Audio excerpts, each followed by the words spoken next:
Hi there, and welcome to She Spice. This is by all accounts the time of Katt Williams, and he's not keeping down. You've most likely caught wind of his new dangerous appearance at the club. Shay digital recording where he spilled tea more sweltering than a burning mug of espresso from tossing conceal at Steve Harvey to cooking Cedric the Performer and Kevin Hart Feline ensured nobody was protected from his blazing mind yet stood by. It doesn't stop there. Even rapper Absurd got found out in the crossfire of Feline's verbal surge. Currently, here's where it gets delicious. Feline didn't simply sling affronts at ridiculous goodness. He went straight for the jugular, blaming Over the Top for cozying up to the Illuminati for a sample of Notoriety and Fortune. Felix got straight to the point, and he didn't extra risk his significant other either, indicating some obscure association between the Illuminati and certain decisions in conjugal accomplices. Obviously, Preposterous wasn't going to allow Feline to discolor his rep easily, so he did what any self-regarding rapper would do, stir things up around town studio, and spit some fire, dropping a free-form track. Preposterous applauded back at Feline's allegations, energetically denying any contribution. With the subtle Illuminati, however, when ridiculous idea he had taken care of the show, Feline raised his head again, equipped with what he professed to be elite film demonstrating outrageous connections. To the mysterious society now, on the off chance that you're pondering what sort of film Feline figured out how to get his hands on, you're in good company. Reports are whirling, and it appears as though everybody's as eager and anxious as ever, sitting tight for the enormous uncover did Over the Top truly make an arrangement with Satan for Notoriety and Fortune, and provided that this true forfeits, did he need to make en route during his unstable meeting on Club Shay. Feline spilled some serious tea about his and ridiculous experiences with the Illuminati, so there was an intersection where we were both welcome to an Illuminati thing. William shared, it must be either of us, and choices must be made, so it was both the two of us. We were equivalent. One of us need to trim off the entirety of their hair and couldn't do the sideburn thing no more with the places, and the following individual, they said, planned to get $200 million since they planned to pay him $10 million a film to complete 20 motion pictures, and that is the manner by which the discussion happened. One of those people turned out to be ridiculous, and the other individual ended up being Katt Williams, and here's where it gets significantly more shameful. Recall when Preposterous kidded about shaving his head to win a Grammy. Definitely turns out that probably won't have been quite recently a joke after all. Fans began drawing an obvious conclusion, seeing that Crazy had for sure dumped his Mark sideburns around a similar time he began and causing disturbances in the music business. However, Feline wasn't influenced by the charm of Notoriety and Fortune in a way that would sound natural to him. He's more keen on safeguarding his trustworthiness than pursuing millions, and keeping in mind that Silly might have made progress in Hollywood. Featuring in the worthwhile, quick, and irate establishment, Feline stayed consistent with himself, declining to sell his spirit for a slice of the pie, discussing quick and irate Over the Top unquestionable. Lie traded out big time with his job in the blockbuster establishment, with 10 portions and counting. It's no big surprise Silly has amassed a fortune of $40 million yet, as Feline brought up generally, that sparkles isn't gold, and if ridiculous achievement is based on obscure arrangements with the Illuminati, very much we should simply say it could accompany a sticker price excessively high to pay, yet Crazy wasn't going to let Feline's allegations go unanswered, dropping a searing free-form track. Ridiculous hit back at Feline with all that he had, from displaying his outcome in front of Feline to honoring the late John Singleton, the chief who offered Crazy his enormous reprieve. Silly made it clear he wasn't going down easily, and the show didn't prevent there, with everybody from fans to individual VIPs saying something regarding the fight. It seemed like the entire world was looking as Feline and Absurd duked it out in the court of public assessment. Even Charleston White never needed to avoid death. Bate tossed his input into the ring, favoring Feline and calling out Crazy for his alleged responsibility. However, Feline wasn't happy with only a couple of bars from Over the Top goodness. He was prepared to convey the knockout blow. It appeared as though he was gnawing his time, hanging tight for outrageous to take his action so he could return swinging much harder. During an appearance on imprisoned rap tycoon, Marion, Sub Knights gather to call the webcast. Williams ventured into Lud's domain by dropping a free form of his own in which he blamed the hitmaker for being a misrepresentation, rhyming over a piano.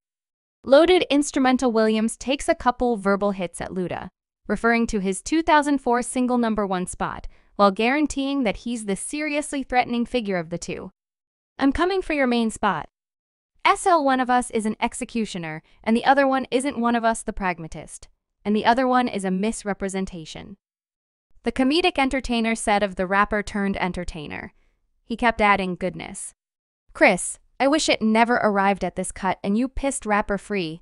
Interestingly, however, you diss in this some unacceptable side of history and a period like this, / not terrible, but not great either outrageous." Williams then alludes to the Atlanta rep as an uterus and charges that he's bicurious while guaranteeing that he's quick, or what's more, irate, in actuality, rather than Luda away from the show and debate.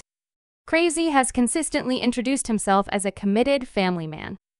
In 2014, he sealed the deal with his Flow spouse, Udaway, a model and giver with a degree in biomedical design from Mercer College.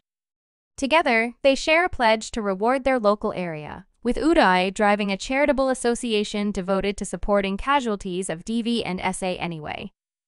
Quincy Jones is something else entirely, while the record maker has never let out the unadulterated truth. Bits of hearsay about Jones being on the DL and trying youthful male specialists have been circling for quite a long time. Similar as Diddy a couple of years back, Quincy arrived in a difficult situation when the Rhodes blamed him for trying R&B vocalist Tevin Campbell back when he was a minor. Campbell, whom Jones called a misjudged performer in the Vulture interview, took to Twitter to address that. Bits of gossip after they started to reemerge now. "I'm moving people will truly express a few revolting things that can we talk," vocalist said teen was attempted by Quincy. "Get the F out of here with Satan." He proceeded with a few snickering emoticons, went with the tweet somewhere else in the meeting. Jones expressed how the Beatles were the most exceedingly terrible performers on the planet, that he dated Ivanka Trump quite a while back, and that Marlon Brando laid down with other male performers, like James Baldwin and Richard earlier. Tevin was once viewed as quite possibly having the best melodic ability on the planet, yet having joined the business as a minor, many individuals were on a mission to exploit him. Quincy incorporated Campbell's subsequent coordinated effort would be with, as a matter of fact, Sovereign when he was only 15 for the main 15 board Hot 100 endlessly round peeing at number 3 R and B.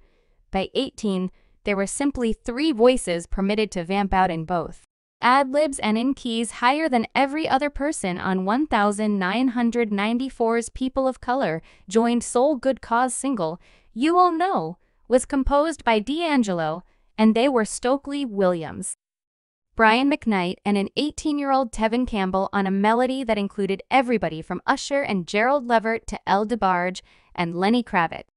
This was the degree of organization Tevin Campbell was keeping, as well as standing his ground with grinning, certainly, and sparkling with ingenuity. Until all that went to pieces, I saw you in a 4.5 octave range.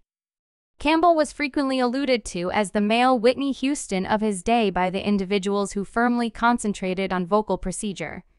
He had so obviously investigated Houston's way to deal with the tune directly down to her riffs, and fabricates that his Altino countertenor on Alan and Marilyn Bergman's 1992. Quincy Jones created one melody off of the Authority Olympics Barcelona Gold collection, so totally followed the 1988 diagram for 1 second in time that one could be pardoned for accepted.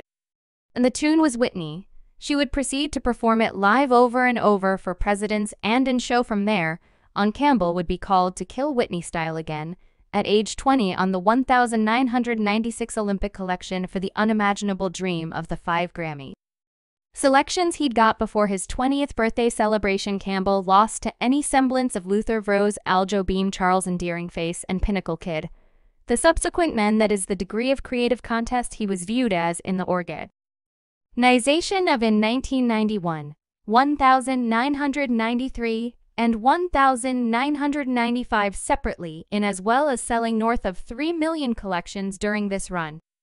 Did I additionally notice Campbell acted in sitcoms?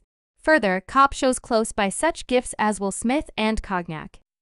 Well, Will Smith is someone else affirmed to have been tried by Quincy, so Benny strolls me in and acquainted me with Quincy. Hello, Q. What's up, man? He said, hello, man. You realize I saw your music recordings?